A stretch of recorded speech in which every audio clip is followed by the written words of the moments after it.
ഈ കുട്ടിയുടെ മുന്നിലത്തെ എന്തെല്ലാം എക്സ്പോസ് ചെയ്യണമെന്ന് ഡിസൈഡ് ചെയ്യുന്നത് ആരാ? പേരൻസ് ആണ്.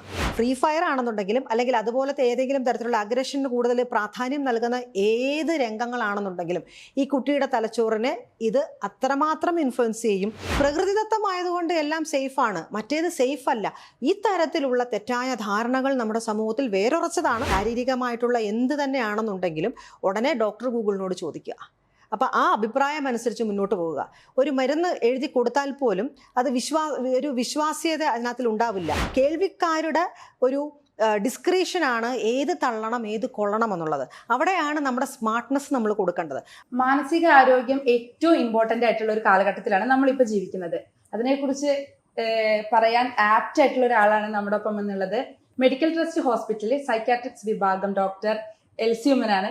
സ്വാഗതം ഡോക്ടർ. നമസ്കാരം. ഈ ഗുഡ് മോർണിംഗ് അല്ലെങ്കിൽ good afternoon, are you okay, സുഖാണോ, ഈ ഒരു വേർഡ്സ് ഉണ്ടല്ലോ, അതായത് നമ്മൾ ഗ്രീറ്റിംഗ്സ് ആയിട്ട് ഏറ്റവും കൂടുതൽ യൂസ് ചെയ്യുന്നത്, ശരിക്കും ഇതെല്ലാം നമ്മുടെ മെന്റൽ ഹെൽത്തിനെ ഇൻഫ്ലുവൻസ് ചെയ്യുന്നുണ്ടോ? അതായത് നമ്മളൊരു വ്യക്തിയെ കാണുമ്പോൾ ആദ്യമേ അവരെ ഒരു ഗ്രീറ്റിംഗ്സ് കൊടുക്കുന്നു, ഒരു വിഷ് ചെയ്യുന്നു. അത് അവർക്കൊരു ആ ആളിനെ കുറിച്ചൊരു പോസിറ്റിവിറ്റി തോന്നാൻ സാധ്യതയുണ്ട്. ഉദാഹരണത്തിന് നമ്മളൊരു ജോലി സ്ഥാപനത്തിൽ വർക്ക് ചെയ്യുന്നു. അപ്പോൾ അവിടെ പോയി നമ്മൾ അവരെ ഒരു രീതിയിൽ, നമ്മുടെ കളീഗ്സ് ആകട്ടെ അല്ലെ കൂടെ ഉള്ളവരാകട്ടെ, അവരെ ഒരു രീതിയിലും മൈൻഡ് ചെയ്യാതെ ഒരു ചിരി പോലും സമ്മാനിക്കാതെ ഗൗരവത്തിൽ കടന്നു പോയാൽ അവരൊരു പക്ഷേ നമ്മളുമായിട്ട് കംഫർട്ടബിൾ ആയിരിക്കണമെന്ന് നിർബന്ധമില്ല. അപ്പോൾ അങ്ങനെയുള്ള ഇടങ്ങളിലൊക്കെ ഇത്തരം നിസ്സാരമൊരു വാക്കാണെന്ന് നമ്മൾ കരുതാറുണ്ട്. ഇപ്പം നമസ്കാരം പറയുന്നതോ ചിരിക്കുന്നതോ. പക്ഷേ അത് ആ നമ്മളെ എതിരേൽക്കുന്ന ആൾ അല്ലെങ്കിൽ നമ്മുടെ ഓപ്പോസിറ്റ് നിൽക്കുന്ന ആളിന് അത് തീർച്ചയായിട്ടും അതൊരു പോസിറ്റീവ് ചിന്ത നൽകുമെന്നുള്ളതിനകത്ത് സംശയമില്ല. പക്ഷേ എന്ന് കരുതി അവർക്ക് എന്തെങ്കിലും സ്ഥായിയായ മാനസിക പ്രശ്നമുണ്ടെങ്കിൽ അതിനൊരു പരിഹാരമൊന്നുമല്ല ഈ ഗുഡ് മോർണിംഗോ ഗുഡ് ആഫ്റ്റർനൂണോ ഒന്നും തന്നെ. പക്ഷേ അവരെ നമ്മളൊരു കംഫർട്ടബിൾ ആക്കി ഇരുത്തുക, നമ്മുടെ കൂടെ വർക്ക് ചെയ്യുന്നവർക്ക് ഒരു കംഫർട്ട് സോൺ ഒരുക്കി കൊടുക്കുക, അല്ലെങ്കിൽ അവരുമായിട്ടുള്ള ഒരു റാപ്പോ തുടങ്ങുക. നമ്മളൊരാളെ കാണുമ്പോൾ ഒന്ന് ഗ്രീറ്റ് ചെയ്യുമ്പോൾ അവരുമായിട്ടുള്ള ഒരു താൽക്കാലികമായിട്ടുള്ള ഒരു റിലേഷൻഷിപ്പ് അല്ലെങ്കിൽ ആ ഒരു റാപ്പോ ആ ഒരു അല്പനേരത്തേക്കായിരിക്കാം, ആ തരത്തിൽ അവരെ ഒന്ന് കംഫർട്ടബിൾ ആക്കുക, നമ്മളും ഒപ്പം കംഫർട്ട് ആകുക. അതിന് തീർച്ചയായിട്ടും അത് സഹായകരമാണ്. ഈ ബ്യൂട്ടി റിലേറ്റഡ് ആയിട്ടുള്ള റീൽസ് ഇൻഫ്ലുവൻസ് ചെയ്യുന്നത് പോലെ തന്നെ നമ്മുടെ സൈക്കോളജിക്കലി ആയിട്ടുള്ള കുറേ റീൽസ് ഇപ്പോൾ ഇറങ്ങുന്നുണ്ട്. അത് നമ്മളെ ഒരുപാട് ഇൻഫ്ലുവൻസ് ചെയ്യുന്നുണ്ട്. ഈ പറയുന്ന ആൾക്കാരെല്ലാം സർട്ടിഫൈഡ് ആണോ എന്നുള്ളതും നമ്മൾ ചെക്ക് ചെയ്യാറില്ല. ആസ് എ സർട്ടിഫൈഡ് ഡോക്ടർ എന്നുള്ളതിൽ ഇത്തരം കോണ്ടന്റ് ക്രിയേറ്റേഴ്സിനെ എങ്ങനെയാണ് കാണുന്നത്? നോക്കിയേ, നമ്മൾ സോഷ്യൽ മീഡിയ തുറന്നാൽ ഒട്ടുമിക്ക എല്ലാ പ്രോഗ്രാംസും ഏതെങ്കിലും ഒരു മനോരോഗം അല്ലെങ്കിൽ മാനസികാരോഗ്യ പ്രശ്നവുമായിട്ട് റിലേറ്റഡ് ആണ്. നിങ്ങൾക്ക് ആവശ്യത്തിന് ഉറക്കം ലഭിക്കുന്നുണ്ടോ, അല്ലെങ്കിൽ മനസ്സമാധാനമുണ്ട്, വീട്ടിൽ മനസ്സമാധാനം നേടാൻ എന്ത് ചെയ്യണം. അപ്പോൾ ഈ ക്യാപ്ഷൻ കൊടുക്കുന്നത് തന്നെ ആളുകളുടെ മനസ്സിലൊരു സ്ട്രൈക്ക് ചെയ്യുന്ന രീതിയിലത്തെ തരം ഒരു ക്യാപ്ഷൻ ആയിരിക്കും കൊടുക്കുന്നത്. അല്ലെങ്കിൽ ബന്ധങ്ങൾ ഉലഞ്ഞു പോകാതിരിക്കാൻ എന്ത് ചെയ്യണം, ഇത്തരത്തിലുള്ളത്. പക്ഷെ നമ്മൾ പ്രത്യേകം ശ്രദ്ധിക്കേണ്ടത് ഈ പറയുന്ന ആളിൻ്റെ ആധികാരികത എത്രമാത്രം ഉണ്ട് എന്നുള്ളതാണ്. ആ ആളൊരു ട്രെയിൻഡ് വ്യക്തിയാണോ ഇല്ലയോ എന്നുള്ളത് വളരെയധികം ഇമ്പോർട്ടൻ്റ് ആണ്. കാരണം ഇപ്പോൾ സോഷ്യൽ മീഡിയയിൽ വളരെ റഷ് ഓഫ് ഇൻഫർമേഷൻ ആണ്, ലോഡ് ഓഫ് ഇൻഫർമേഷൻ ആണ് വരുന്നത്. അപ്പോൾ ഇതിൽ എത്രമാത്രം അത് അല്ലെങ്കിൽ അതിനകത്തിലെ ആധികാരികത കുറവാണെന്നുണ്ടെങ്കിൽ ഇത് എല്ലാവരെയും തന്നെ ഇൻഫ്ലുവൻസ് ചെയ്യുന്ന ഒരു മാർഗം കൂടിയാണ് ഈ സാമൂഹ്യ മാധ്യമം എന്ന് പറയുന്നത്. അതുകൊണ്ട് തന്നെ കേൾവിക്കാരുടെ ഒരു ഡിസ്ക്രിഷനാണ് ഏത് തള്ളണം ഏത് കൊള്ളണം എന്നുള്ളത്. അവിടെയാണ് നമ്മുടെ സ്മാർട്ട്നെസ് നമ്മൾ കൊടുക്കേണ്ടത്. അപ്പോൾ ഒരു വ്യക്തമായ മാനദണ്ഡങ്ങൾ പാലിക്കാതെ അല്ലെങ്കിൽ വ്യക്തമായ വിദ്യാഭ്യാസ യോഗ്യതയില്ലാതെ ഇതിനെപ്പറ്റി അഭിപ്രായം പറയുന്നവരുടെ, സത്യം പറഞ്ഞാൽ റീലാകട്ടെ അല്ലെങ്കിൽ ഷോർട്സ് ആകട്ടെ അല്ലെങ്കിൽ ഒരു പോസ്റ്റ് ആകട്ടെ, നമ്മളത് ഫോർവേഡ് ചെയ്യുകയോ അല്ലെങ്കിൽ അവരെ പ്രോത്സാഹിപ്പിക്കുന്നത് പോലും അബദ്ധമാണ്. കാരണം ഒരുപാട് ഫോളോവേഴ്സ് കാണുമ്പോൾ സ്വാഭാവികമായിട്ട് നമ്മൾ വിചാരിക്കും ഇതെന്തോ വലിയ സംഭവമാണെന്നുകൊണ്ട് വീണ്ടും വീണ്ടും ആൾക്കാർ വരാനായിട്ടുള്ളൊരു സാധ്യതയുണ്ട്. ഇതിനകത്തിലേക്ക് ഒരു പ്രശ്നം എന്ന് പറയുന്നത് നമ്മുടെ പൊതുജനത്തെ മിസ്ഗൈഡ് ചെയ്യുക എന്നുള്ളതാണ്. ഒരുപക്ഷെ അബദ്ധത്തിൽ ആരെങ്കിലും ഒരു റീലിട്ട് വൈറലായി പോകാറുണ്ട്. അതിനുശേഷം ആൾ എന്തും പറയുന്നതും അത് വളരെ സൂപ്പറാണ് എന്ന് കരുതി, അല്ലെങ്കിൽ ശാസ്ത്രീയ വശത്തോടെ അതിൻ്റെ ബാക്കപ്പോടെയാണ് പറയുന്നത് എന്ന് കരുതി അതിനെ പിന്തുടരുന്ന ഒരുപാട് പേര് നമ്മുടെ സമൂഹത്തിലുണ്ട്. അപ്പോൾ അങ്ങനെയുള്ളവരൊക്കെയും കുഴപ്പത്തിൽ ചെന്ന് അകപ്പെടും എന്നാണ് എനിക്ക് പറയാനുള്ളത്. എന്തെങ്കിലും ഒരു കാര്യം ഉണ്ടായാൽ ആൾക്കാരുടെ ഒരു പ്രസൻറ്റിങ് ഒരു സ്കില്ല് ചിലർക്ക് നന്നായിട്ടുണ്ടാവാം. ആ പ്രസൻറ്റിങ് സ്കില്ല് അല്ലെങ്കിൽ ഫ്ലവറി ആയിട്ട് സംസാരിക്കുക, മറ്റുള്ളവരെ ഇൻഫ്ലുവൻസ് ചെയ്യാനുള്ള വാക്ചാതുര്യം ഉണ്ടാകുക, അല്ലെങ്കിൽ വർണ്ണാഭമായിട്ട് സംസാരിക്കുക, ഇതൊക്കെ ആകുമ്പോഴേക്കും ആൾക്കാർ പെട്ടെന്ന് അതിനകത്തിലേക്ക് പ്രലോഭനം വന്ന് വീണു പോകാൻ സാധ്യതയുണ്ട്. അപ്പോൾ ഇവർ പറയുന്നത് എന്തോ സംഭവമാണ് എന്നുള്ള തരത്തിൽ അതിനെ വിശ്വസിച്ച് അതിനെ ഫോളോ ചെയ്ത് പോകാനുള്ള സാധ്യത ഏറെയാണ്. അപ്പോൾ സാധാരണ കയറി പിടിക്കുന്ന ഒരു ടോപ്പിക് എന്ന് പറയുന്നത് മിക്കവാറും മാനസികാരോഗ്യ പ്രശ്നവുമായിട്ടായിരിക്കും. കാരണം വൈകാരികത എന്നുള്ളത് എല്ലാ മനുഷ്യനും ഉള്ളതാണ്. ഒരു ആളിൻ്റെ വ്യക്തിയുടെ ജീവിതത്തിൽ എപ്പോഴെങ്കിലും ഒരു സമയത്ത് ഒരു വൈകാരിക തലത്തിലൂടെ അല്ലെങ്കിൽ വൈകാരികമായിട്ടുള്ള ഒരു പ്രശ്നത്തിലൂടെ കടന്നു പോയവരാണ് എല്ലാവരും തന്നെ 100%. അപ്പോൾ ഒരു ബ്രേക്കപ്പ് ആകാം, അല്ലെങ്കിൽ താങ്കൾ സൂചിപ്പിച്ചതുപോലെ എന്തെങ്കിലും റിലേഷൻഷിപ്പിൻ്റെ ഇഷ്യൂസ് ആകാം. അപ്പോൾ ഇതൊക്കെ വരുമ്പോൾ എങ്ങനെ കൈകാര്യം ചെയ്യണം, അല്ലെങ്കിൽ എങ്ങനെ പോകണം, അപ്പോൾ സ്വാഭാവികമായിട്ട് ഇത് കേൾക്കുമ്പോൾ നമ്മൾ അത് റിലേറ്റ് ചെയ്യാൻ സാധ്യതയുണ്ട്. നമ്മുടെ ഒരു പേഴ്സണൽ വ്യക്തിപരമായിട്ടുള്ള ഒരു കാര്യവുമായിട്ട് റിലേറ്റ് ചെയ്യാൻ സാധ്യതയുണ്ട്. അല്ലെങ്കിൽ ഉത്കണ്ഠയുണ്ടോ, വിഷാദമുണ്ടോ? ഉത്കണ്ഠ വരാത്തവരായി ആരും തന്നെ ഇല്ല, വിഷാദം വരാത്തവരായി ആരും തന്നെ ഇല്ല. അപ്പോൾ ഒരു മനുഷ്യനെ എത്രയും പെട്ടെന്ന് വേഗത്തിൽ റിലേറ്റ് ചെയ്യാനുള്ളൊരു ടോപ്പിക് ആയിരിക്കും സാധാരണ ചൂസ് ചെയ്യുന്നത്. അപ്പോൾ അതിന് ഏറ്റവും എളുപ്പമാർഗം എന്ന് പറയുന്നത് ഇത്തരം ഇമോഷണാലിറ്റിയുള്ള, വൈകാരികതയുള്ള, അല്ലെങ്കിൽ ഒരു പേഴ്സണൽ ടച്ചുള്ള ടോപ്പിക് എടുക്കുക. എന്നിട്ട് അത് ഞാനിത് പറഞ്ഞതുപോലെ ശാസ്ത്രീയമായിട്ടുള്ള രീതിയിൽ പഠിക്കാതെ തന്നെ ഇത്തരത്തിൽ മറ്റുള്ളവരെ കബളിപ്പിക്കുക, ഇത്തരത്തിൽ മാനിപ്പുലേറ്റ് ചെയ്യുക. അതാണ് സാധാരണഗതിയിൽ നമ്മൾ ഈ ഒട്ടുമിക്ക ഇൻഫ്ലുവൻസേഴ്സിൽ നമ്മൾ സൂക്ഷിച്ചു നോക്കുകയാണെങ്കിൽ, സൂക്ഷ്മമായി പരിശോധിക്കുകയാണെന്നുണ്ടെങ്കിൽ കാണുന്നത്. അതിനകത്തിൽ ബേസ് ഉള്ളതായിട്ട്, ശാസ്ത്രീയ വശമുള്ളതായിട്ട്, സയൻറ്റിഫിക്കലി പ്രൂവൺ ആയിട്ടുള്ള കാര്യങ്ങൾ വിളിച്ചു പറയുന്നത് വളരെ കുറവായിട്ടുള്ള ആൾക്കാരായിരിക്കും. അങ്ങനെയുള്ളവർക്ക് ഈ പറഞ്ഞതുപോലെ ഒരുപാട് ഒരു ലൈക്സോ ഷെയർസോ ഒക്കെ ഉണ്ടാവണമെന്നുമില്ല. പിന്നെ ഇങ്ങനെയുള്ള ആൾക്കാർ എടുക്കുന്ന മറ്റൊരു ട്രിക്കാണ്, അതായത് സ്വീകാര്യത ഏത് തരത്തിലാണോ വരുന്നത് ആ തരത്തിൽ അതിനെ കൊണ്ടുവരിക എന്നുള്ളത്, പ്രസൻറ്റ് ചെയ്യുക എന്നുള്ളത്. ഉദാഹരണത്തിന് ഇപ്പോൾ ക്ലിയർ കട്ടായിട്ട് ഇന്നതൊരു പ്രശ്നമാണ്, ഇതിന് ഒരു ക്വാളിഫൈഡ് ആയിട്ടുള്ള ഒരു സൈക്കാട്രിസ്റ്റിനെയാണ് നിങ്ങൾ പോയി കാണേണ്ടത് എന്ന് പറഞ്ഞാൽ സ്വീകാര്യത കുറവായിരിക്കും. കാരണം സൈക്കാട്രിസ്റ്റിനെ ഓടിപ്പോയി കാണാനായിട്ട് ആർക്കും ഒരു മനസ്സുണ്ടാവത്തില്ല. മനസ്സിലാവുന്നുണ്ടോ? അപ്പോൾ അതിന് മറ്റു കുറേ പൊടിക്കൈകൾ എന്ന് പറയുമ്പോൾ വീട്ടിലിരുന്ന് പ്രാക്ടീസ് ചെയ്യുന്നതാവുമ്പോൾ ഈ പൊടിക്കൈകളാകുമ്പോൾ വളരെ എളുപ്പമാണല്ലോ.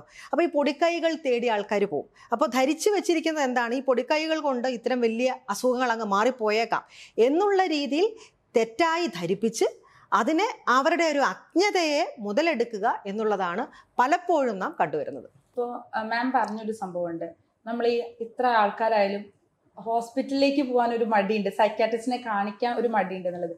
നമ്മളിപ്പോൾ വലിയ പുരോഗമനമൊക്കെ പറയുന്ന ആൾക്കാരാണ്, പക്ഷെ ഈ ഒരു കാര്യത്തിൽ മാത്രം ആൾക്കാർക്ക് ഇപ്പോഴും പഴയ ചിന്താഗതിയാണ്. അതെന്തുകൊണ്ടാണ് അങ്ങനെ? അത് സ്റ്റിഗ്മ എപ്പോഴും മെന്റൽ ഇൽനെസ്സുമായിട്ട് അറ്റാച്ച് ചെയ്താണ് വെച്ചിരിക്കുന്നത്.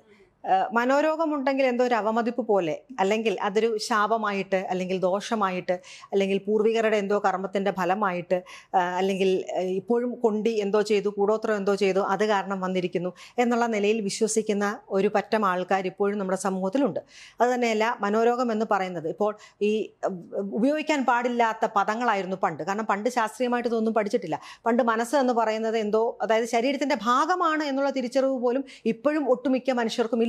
അപ്പോൾ ഭ്രാന്ത് അല്ലെങ്കിൽ വട്ട് ഇങ്ങനത്തെ പേരിലൊക്കെ ആയിരിക്കും ഒരു പക്ഷേ ഡിസ്ക്രൈബ് ചെയ്യുന്നത് പോലും. അങ്ങനെയൊന്നും പറയാൻ പോലും പാടില്ലാത്ത പദങ്ങളാണ്.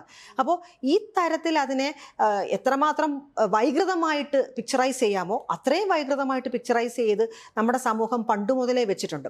പണ്ട് അറിയാമല്ലോ, ചങ്ങലക്കിടുക, അല്ലെങ്കിൽ ഐസൊലേറ്റ് ചെയ്ത് അത് തന്നെ റൂമിൽ പൂട്ടിയിടുക, അവരെ നല്ലൊരു കാര്യത്തിന് കൊണ്ടുപോകാതിരിക്കുക, കൂടപ്പിറപ്പുകൾക്ക് നല്ലൊരു കല്യാണം കിട്ടാതെ ഇരിക്കുക, നല്ലൊരു ചടങ്ങ് വീട്ടിൽ വരികയാണെന്നുണ്ടെങ്കിൽ അവരെ മറ്റൊരു സ്ഥലത്തിലേക്ക് മാറ്റുക. മമ്മൂട്ടിയുടെ തന്നെ ഒരു നല്ലൊരു സിനിമയുണ്ടല്ലോ വന്നിരിക്കുന്നത്, തനിയാവർത്തനമാണെന്ന് തോന്നുന്നു അത്. അപ്പോൾ ഈ തരത്തിലുള്ള രീതികൾ ഉണ്ടായിരുന്ന ഒരു സമൂഹത്തിലാണ് നമ്മൾ ജീവിക്കുന്നത്. അപ്പോൾ ആ സ്റ്റിഗ്മ ഇപ്പോഴും ക്യാരി ഓൺ ചെയ്ത് വന്നിട്ടുണ്ട്. ഒരു മനോരോഗ വിദഗ്ധനെ കാണുക എന്ന് പറയുന്നത് ആക്ഷേപമായിട്ടാണ് കണക്കാക്കുന്നത്. അങ്ങനെയുള്ളവരെയും ഏറ്റവും അധികം ഇൻഫ്ലുവൻസ് ചെയ്യാവുന്ന ഒരു മെത്തേഡാണ് ഈ ഓൺലൈൻ മീഡിയ എന്നുള്ളത്, സോഷ്യൽ മീഡിയ എന്നുള്ളത്. കാരണം ഡയറക്റ്റ് പോയി കാണണ്ട, അഭിപ്രായം ചോദിക്കാം, അത് തന്നെയല്ല ടിപ്സ് കിട്ടും. ഈ പറഞ്ഞതുപോലെ അധികം ബുദ്ധിമുട്ടാതെ ടിപ്സ് കിട്ടും, ചിലവില്ല. അപ്പോൾ ഇത്തരം അഡ്വാൻറ്റേജസ് ഉണ്ടെന്ന് ധരിച്ച് ഇതിൽ പെട്ടുപോകുന്ന അനേകരുണ്ട്. പക്ഷേ അവർക്കൊക്കെയും തന്നെ അത് ട്രീറ്റ്മെൻറ്റ് വൈകുന്നു, കിട്ടാനുള്ള ട്രീറ്റ്മെൻറ്റ് വൈകുന്നു. ഒരു പക്ഷേ ഇത്തരം പ്രശ്നങ്ങൾ വെച്ചുകൊണ്ടിരുന്ന അല്ല ആത്മഹത്യയിലേക്കോ കൊലപാതകത്തിലേക്കോ ഒക്കെ ചെന്നെത്തപ്പെടാനുള്ളൊരു സാധ്യതയുണ്ട്. ഭാവി തന്നെ നഷ്ടപ്പെട്ടു പോകുന്നു, പാതി വഴിക്ക് വിദ്യാഭ്യാസം മുടങ്ങിപ്പോകുന്നു, കുടുംബജീവിതം തകർന്നു പോകുന്നു, നമ്മുടെ തൊഴിൽ ചെയ്യാൻ പറ്റാതെ വരുന്നു, ബന്ധങ്ങളെല്ലാം ഇടിഞ്ഞു പോകുന്നു. അപ്പോൾ ഇത്തരം നഷ്ടങ്ങളെല്ലാം വന്നു കഴിയുമ്പോഴായിരിക്കും ഒരു പക്ഷേ ഒരു തിരിച്ചറിവ് വരുന്നത്, ഇത് പണ്ട് തന്നെ ഒരു മനോരോഗ വിദഗ്ധനെ കാണിച്ചിരുന്നെങ്കിൽ വളരെ ലഘുവായിട്ട് ഇത് കൈകാര്യം ചെയ്ത് പോകാവുന്ന ഒരു സാഹചര്യമായിരുന്നു എന്ന് തിരിച്ചറിവ് വരുമ്പോഴേക്കും ഇതെല്ലാം കടന്നു പോയിരിക്കും. അതുതന്നെയല്ല, ആൾക്കാരുടെ ഇപ്പോഴത്തെ ഒരു ട്രെൻഡാണ്, എന്തെങ്കിലും ഉണ്ടെങ്കിൽ ഡോക്ടർ ഗൂഗിളിനോട് ചോദിക്കുക. അത് മെൻ്റൽ ഇൽനെസ് റിലേറ്റഡ് മാത്രമല്ല, ശാരീരികമായിട്ടുള്ള എന്ത് തന്നെയാണെന്നുണ്ടെങ്കിലും ഉടനെ ഡോക്ടർ ഗൂഗിളിനോട് ചോദിക്കുക. അപ്പോൾ ആ അഭിപ്രായം അനുസരിച്ച് മുന്നോട്ട് പോവുക. ഒരു മരുന്ന് എഴുതി കൊടുത്താൽ പോലും അത് ഒരു വിശ്വാസ്യത അതിനകത്തിൽ ഉണ്ടാവില്ല. അവർക്കൊരു വിശ്വാസം ഉണ്ടാകുകയില്ല ഇത് കഴിച്ചാൽ ഫലമാകുമെന്ന്. അതിൻ്റെ സൈഡ് എഫക്റ്റ് എന്താണ്, അതിൻ്റെ ഇൻഡിക്കേഷൻ എന്താണ്, കോൺട്രാ ഇൻഡിക്കേഷൻ എന്താണ്, ഇതെല്ലാം സെർച്ച് ചെയ്യും. അങ്ങനെ എന്നാൽ നേരെ മറിച്ച് മറ്റെന്തെങ്കിലും ഒരു ആവശ്യമുണ്ടെങ്കിൽ ഇവർ ഗൂഗിളിൽ ചോദിക്കില്ല. ക്വാളിഫൈഡ് ആയിട്ടുള്ള ഒരു എഞ്ചിനീയറെ വിളിച്ചായിരിക്കും വീട് കൺസ്ട്രക്ട് ചെയ്യുന്നത്. അവർ പറയുന്ന രീതിയിൽ പ്ലാൻ വരച്ച് പോകും. അല്ല ജനറൽ ഇൻഫർമേഷൻ തപ്പുമായിരിക്കും അത്ര തന്നെ. പക്ഷേ ഈ ഒരു ട്രെൻഡ് നമ്മുടെ സമൂഹത്തിൽ വളരെയധികം ദോഷമാണ് ചെയ്യുന്നത്. കാരണം പലപ്പോഴും അത് ഗുണത്തെക്കാളേറെ ദോഷമാണ് ഉണ്ടാകുന്നത്. അനാവശ്യമായിട്ടുള്ള ഒരു അറിവ്, തെറ്റായിട്ടുള്ള അറിവായിരിക്കും ഒരു പക്ഷേ അവർ ഗ്യാദർ ചെയ്ത് വെച്ചിരിക്കുന്നത്. ഇതൊക്കെയും അവരെ ബാധിക്കും. അത് തന്നെയല്ല ആ സിസ്റ്റത്തെ ബാധിക്കും. അത് തന്നെയല്ല ആ ഒരു ഡോക്ടറുമായിട്ടുള്ള ഒരു വിശ്വാസം നഷ്ടപ്പെട്ടു പോകുന്ന ഒരു രീതി.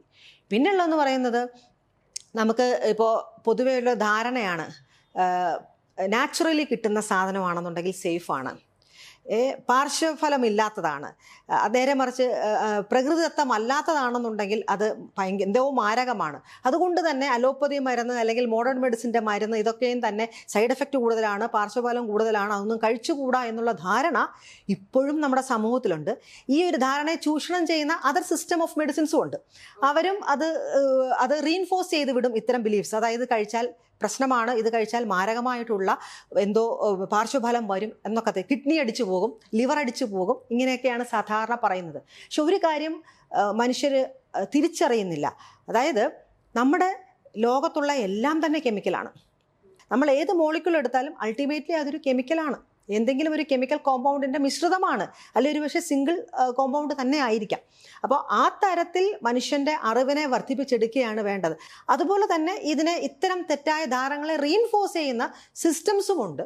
അപ്പോൾ അവരും അതിനെപ്പറ്റി ശ്രദ്ധിക്കേണ്ടതാണ്. അല്ലെങ്കിൽ നമ്മുടെ പൊതുജനത്തെ വേണ്ടാത്ത രീതിയിലുള്ള ഗൈഡൻസ് ആണ് ഇത്തരത്തിലുള്ള ചിന്താഗതി നൽകുന്നത്. ഈ സിനിമകളുടെ ഒരു ഇൻഫ്ലുവൻസ് ആൾക്കാരിൽ ഭയങ്കരമായിട്ട് ബുദ്ധിമുട്ടുന്നല്ലോ. ഇപ്പോൾ അതിൽ നടന്മാരെയും നടിമാരെയും അവരുടെ വേഷങ്ങളൊന്നും അല്ല ഇപ്പോൾ ആൾക്കാർ നോക്കുന്നത്, അതെങ്ങനെ കൊല ചെയ്യുന്നു, നമുക്കതെങ്ങനെ ചെയ്യാം, ആ രീതിക്കാണ് ആൾക്കാർ വന്നത്. ആ ഒരു ജേണി അതെങ്ങനെയാണ്?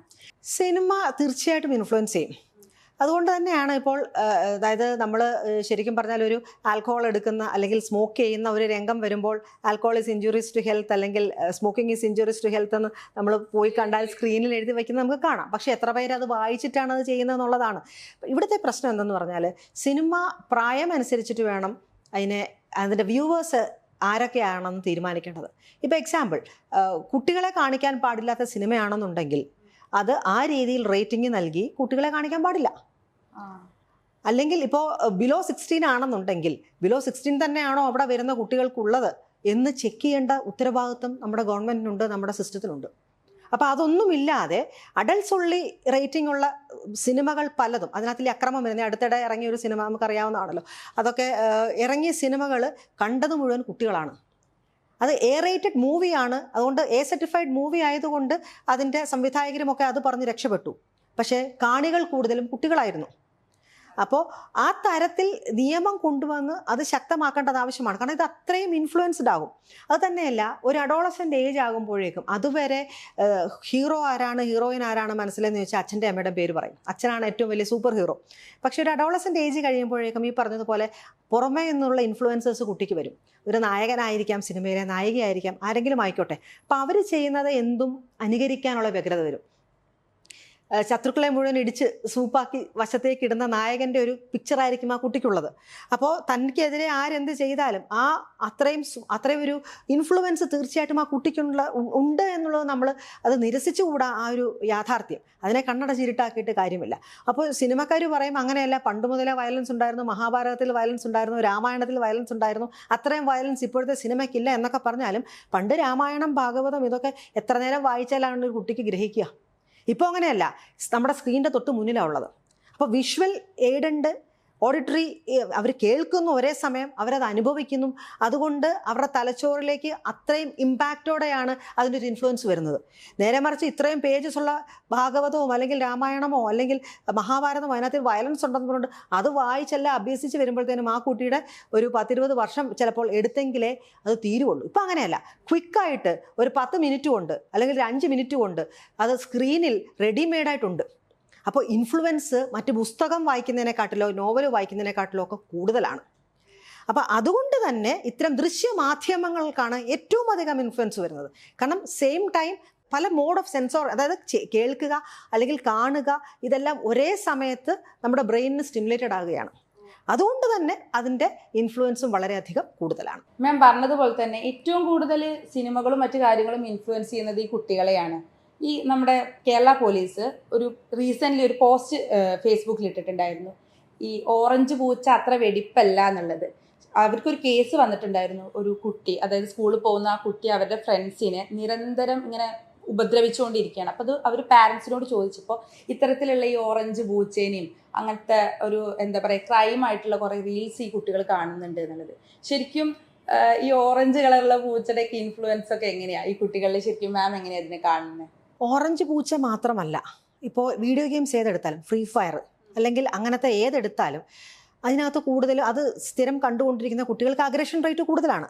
കാരണം അവർ ആ സ്ക്രീനിനകത്തിൽ നിന്ന് എന്താ പഠിക്കുന്നത്? ഓരോ ലെവൽ ക്രോസ് ചെയ്യണമെങ്കിൽ അവരുടെ ശത്രുക്കളെ ഇത്രയും പേരെ വെടിവെച്ചിടണം, അല്ലെങ്കിൽ ഒരു ബോംബ് ബ്ലാസ്റ്റ് ചെയ്തിടണം. അപ്പോൾ അവർ വിൻ ചെയ്യും, ആ ലെവലിൽ വിൻ ചെയ്യും, അടുത്ത ലെവലിലേക്ക് പോകും. അപ്പോൾ കുട്ടിക്ക് അടുത്ത ലെവലിലേക്ക് പോകാനുള്ള മോട്ടിവേഷൻ എന്താണ്? സ്ക്രീനിലാണെങ്കിൽ പോലും ഗാഡ്ജറ്റ് ഉപയോഗിച്ച് ഇവരെല്ലാം വെടിവെച്ചിടുക. അപ്പോൾ സ്ക്രിപ്റ്റ് തിയറി എന്ന് പറഞ്ഞൊരു സംഗതിയുണ്ട്. അതായത് നമ്മൾ സിനിമയ്ക്കൊക്കെ സ്ക്രിപ്റ്റ് എഴുതുന്നത് പോലെ, കഥയും തിരക്കഥയൊക്കെ എഴുതുന്നത് പോലെ തന്നെ അത് പിന്നീട് അടുത്ത സീക്വൻസ് എന്താണെന്ന് ഓൾറെഡി എഴുതി വെച്ചിരിക്കുകയാണ്. അതനുസരിച്ചിട്ടാണ് സിനിമ ഷൂട്ട് ചെയ്യുന്നത് തന്നെ.